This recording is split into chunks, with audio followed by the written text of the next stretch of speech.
You're now watching Sports Bettor's Paradise on the Bet Rivers Network. All right, we continue here in the NCAA basketball tournament. Let's look at the Friday slate. And, Paul, let's start off in Raleigh, North Carolina. A little Big 12 SEC matchup here. The Baylor Bears playing Mississippi State. Mississippi State laying 2 against the Bears. Both teams interesting years. Maybe this is not the bet. Certainly, Scott Drew has had better teams in Waco than this year, but they show signs at times. And then Mississippi State, Gans, man, this might be one of the weakest defensive teams that they really do give up a lot of points, a lot of it. Their defensive metrics are not up to where they usually are with this coach. Nonetheless, you're looking at the Baylor Bears here, catching 2 against State. Yeah, Mississippi State, Jimmy, they enter the NCAA tournament having lost 5 of their past 7 games. In fact, since February 18th, the only team the Bulldogs have defeated is none other than LSU. So since February 18th, they've only beaten LSU. They've beaten them twice earlier this month, but haven't beaten anybody else. So to put it mildly, the Bulldogs, they have performed well below market expectations over the past couple of months. They've only covered 6 of their last 18 games. And since January 29th, Mississippi State has lost 5 games outright as the betting favorite. Of course, they're laying 2 here to Baylor. Baylor, it's been an up and down year for them. Not one of Scott Drew's better teams. They batted .500 in the highly competitive Big 12, went 10-10 in league play. But I just feel slightly better about Baylor than I do Mississippi State. I had this game lined at pick. I'll take the deuce and, hope Baylor wins, but at least a 1 or a 2 point victory by Mississippi State. I still would not lose money. So I think Baylor's got a chance to win this game. Baylor +2 over Mississippi State. All right, don't forget when you get to bet on your Bet Rivers app, participate in Bet Rivers March Mania 64K bonus bet giveaway. Bet Rivers app in betrivers.com. UConn and Oklahoma staying in Raleigh, North Carolina here. And the Huskies, 2-time defending champions, no, they're not going to threaten for that this year. But they understand what's going on here. And Oklahoma, although they have rallied late, and maybe save Porter Moser's job. I mean, can you go 0 for 4, no trips to the NCAA tournament, and still maintain your job in the SEC? Maybe not, but they did rally, and they got there, and they lost a tough one in Nashville with rallying back from double digits late to take the lead against Kentucky before Oweh, the Oklahoma transfer for Kentucky, hit the buzzer beater to beat them by 1. UConn -4.5. I've never been super impressed with this Sooners team this year. So UConn is capable. Yes, they've been a little bit hot and cold, but I think there's a little bit of a short number here. I'm going to take the Huskies and the wild man, Mr. Hurley, in his 2-time defending champions. This might be as far as they go in this tournament. I think that's what they're going to do. They're going to win 1 and then bow out in the weekend. But I'll take them here, -4.5. Certainly more battle-tested with Porter Moser making his first trip to the tournament with the Sooners. Yeah, I think a lot of people are expecting UConn to, maybe not push a button and win their 3rd straight national championship, but maybe play a little bit better now that they're into March Madness and the NCAA tournament. Certainly been a head-scratching season for Dan Hurley and the Huskies. For Oklahoma, they came out of the gate, I think it was 13-0, won all their non-conference games. They were a top 10 team when SEC play started. Obviously, it didn't take them long to get out of the top 10. They rallied late, won some games, won at Texas late in the season to probably clinch a berth in the NCAA tournament. But they did earlier this year. They beat a really good Michigan team on a neutral floor, beat Louisville, I think, in that same tournament on a neutral. So they've beaten some really good teams. But I'm like you, it's pretty much of an underwhelming Sooner team. I don't think I'll be involved either way, but it'll be always interesting to watch when Mr. Hurley and the Huskies are involved.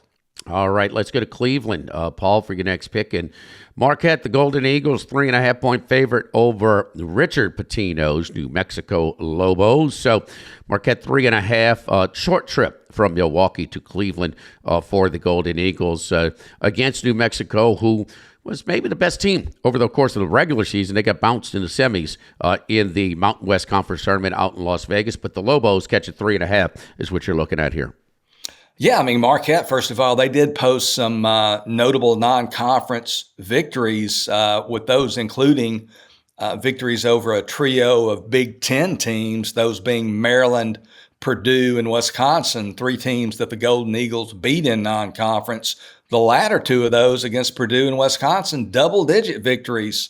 But the Golden Eagles, they did fade somewhat down the stretch in Big East play, went 5-7 over their last 12 games, and most of those victories over second division teams in the Big East.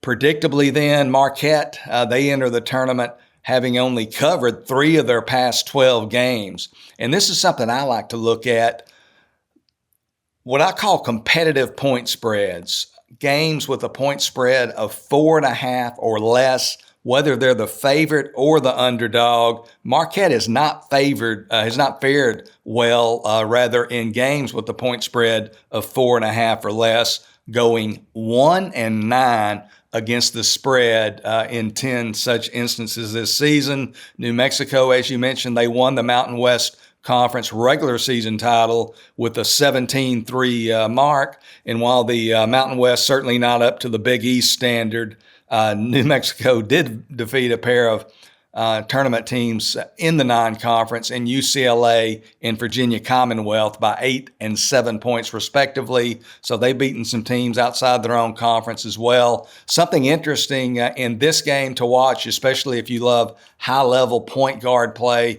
you've got 2 of the best point guards in the country, whether they be in the tournament or just overall, in Marquette's Cam Jones and New Mexico's Donovan Dent, who was recently named the Mountain West Conference's most valuable player. Going to be a great matchup to spotlight there. I think this is going to be a close game, as many of the others. I think it could go down to the wire. I like New Mexico getting the points over Marquette. All right, let's go to stay in Cleveland, in another SEC versus West Coast Conference team. St. Mary's, the regular season champion. And first of all, Mark Byington, how do you not respect this guy? So at James Madison, 32 wins a season ago. And he gets the Dukes to their first trip to the NCAA tournament in 41 years. And what's he do? He takes the Vanderbilt job. How many players is he able to retain at the Vanderbilt roster? 1. And that's it. What's he do? He gets them into the tournament in a historically tough season in the NCAA with home wins against Texas, Kentucky, Tennessee. Really had a great season this year. So I do respect that. But St. Mary's knows the drill so much more. St. Mary's has never made a deep run into the tournament, but damn, they're good in this first round. This line is down to 3.5. It opened up a little bit more, so it's settling right now at 3.5 at Bet Rivers, and they are going to control their pace. Have you ever seen a St. Mary's game where they're not walking it up and playing? Now, look, this is on the heels of maybe the ugliest college basketball game that I've seen all season. Again, that St. Mary's Gonzaga West Coast Conference Final at the Orleans in Las Vegas, where the two teams combined for 1 for 31 from three-point range. It was ugly, but normally ugly is good for St. Mary's. The Gales here, I'm taking them minus the post points.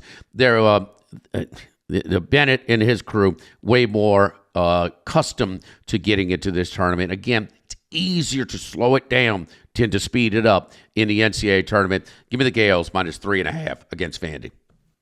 Yeah, I agree with your last point there with great certainty. You know, a slower paced team is more likely to impose their will on a faster tempo team than vice versa. So I think St. Mary's is going to win the battle of pace. Vanderbilt comes in kind of limping a little bit. They're 4-8 overall their last 12 games. They're on a 3-game losing streak.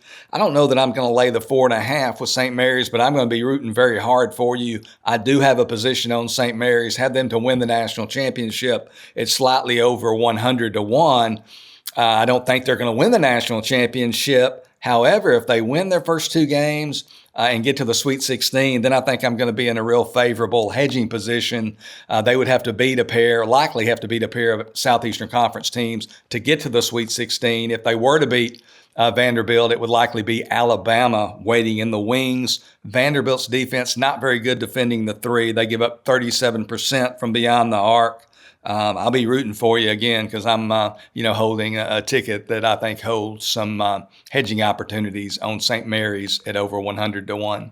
All right, let's move on to Seattle in the Oregon Ducks. Dana Altman, veteran coach, he has won his fair share of games, 3rd different program that he's taken to the NCAA tournament, laying 6.5 against the Flames of Liberty.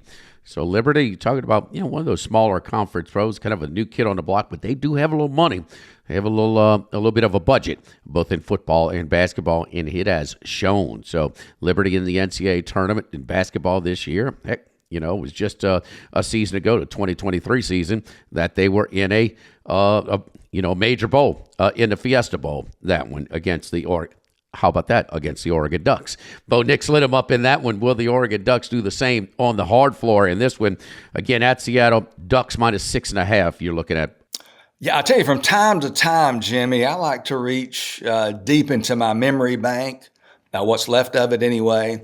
And I like to quote that hoops handicapper from yesteryear, that being Patrick Henry, who once said, "Give me liberty or give me the Ducks."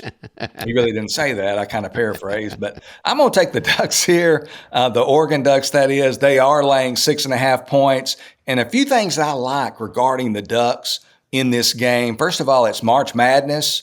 And their coach, Dana Altman, widely regarded as one of the sport's best tacticians when the calendar turns to March. So I like that component. I also like the way the Ducks are playing. They had won 8 straight games before they fell in the Big Ten tournament to Michigan State, 74-64. Certainly no shame in losing to the Spartans, the way that Sparty's been playing down the stretch. And then thirdly, and very important, their 7-footer Nate Biddle. First of all, he's been healthy all season. He's played in all 33 games. He's had injury problems pretty much throughout his career. But this guy's a force. I think he might become known to a wider array of fans in this tournament because he's a really top big man at 7 feet. Leads the Ducks in 3 key categories in points at 14.1 points per game. Rebounding 7.4 boards a game, and then in block shots at 2.2 blocks per game, and also averages just a shade under 2 assists a game. So this is a really good big man there. Liberty, they come in at 28-6. But there's not much meat on the bone, in my opinion. They did beat McNeese State, a good McNeese State team, by 4 on a neutral around Thanksgiving. But then the Flames only went 13-5 in kind of a so-so Conference USA. I think the site and game time are also very important in the handicap of this game. The game's going to be played Friday night in Seattle. First of all, just a little over a 4-hour drive from Oregon's campus there in Eugene, Oregon. But more problematic for Liberty is the game is scheduled to tip off at 10:10 p.m. Eastern Time. Of course, Liberty's campus there in Lynchburg, Virginia, is in the Eastern Time Zone. So it's a difficult body clock game for the Flames from my perspective. Plus, with history as our guide, this game is scheduled to tip off at 10:10 p.m. Eastern. But, I'm probably as likely to shoot 2 under from the back tees tomorrow as this game is to tip off at 10:10 p.m. It's going to be late, maybe 10, 15 minutes late. So the body clock element working against Liberty. I think the Ducks are going to win by double digits here. I like Oregon minus 6.5 over to the Liberty Flames. Stay out the water, J.J. Stone. So I can't understand why my cash out options were shut off quickly Monday morning with the J.J. Spawn. But anyway, give me Liberty or give me the Zips. Maybe so. Akron, 16-0 in the regular season this year, 28-6 overall. And I love this matchup for the Zips. Zips like to get up and down. They're average 85 points a game this year. And so when they play Akron, Arizona and Seattle, Arizona is just fine going up and down as well. So a team that shoots so well from three-point range and, at 36%, they're going to get some pretty clean looks against. And I wonder about Tommy Lloyd's team sometimes on the defensive end of the court, not exactly committed as they are. Caleb Love can be really, really good in that Big 12 semifinal. He was, and then he kind of not so much in the final against the Houston Cougars as they leaned on them late. Boy, how about that foul at the end as well? But the Zips, it's a matchup here, and the Arizona is fine going up and down. Akron's going to be just fine there as well. They want that. They invite that. And something about a team that's going all the way through undefeated in the regular season, in the conference tournament, in the MAC. Understand the MAC is limited. Damn, that's hard to do, playing on so many road gyms. Plus 14.5 right now at Bet Rivers. Give me Liberty. Give me the Zips. All Stone, since we're going historic here in Seattle, plus the big number against Arizona Wildcats.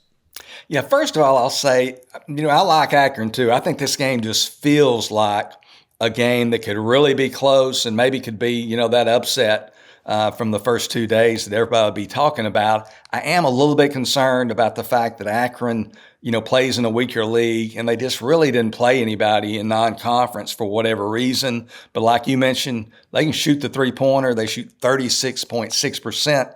On the year. They make almost 11 three-pointers a game, 10.7 to be exact. So if they could make about, a dozen three-pointers in Arizona, they don't defend the three-point line that well. They give up almost 34% from beyond the arc. So, the three-pointer is the great equalizer, especially during tournament times. It can oftentimes play a big role in upsets or closer than expected games. I will certainly be on the Zips as well here against Arizona. This just, again, feels like a game that could be closer than anticipated.